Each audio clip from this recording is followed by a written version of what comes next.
প্রিয় উপস্থিতি, ইতিমধ্যে আমাদের মঞ্চে উপস্থিত হয়েছেন মজলুম আলেম বাংলাদেশ খেলাফত মজলিসের মাননীয় আমির সাইফুল হাদিস ইবনে সাইফুল হাদিস আল্লামা মামুনুল হক হাফিজাহুল্লাহ হযরতকে বাংলাদেশ খেলাফত মজলিস গাজীপুর মহানগর শাখার পক্ষ থেকে অভিনন্দন জানাচ্ছি, মোবারকবাদ জানাচ্ছি।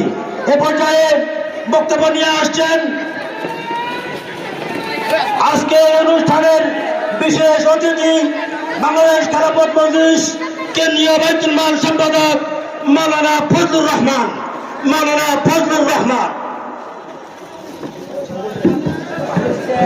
আসসালাম।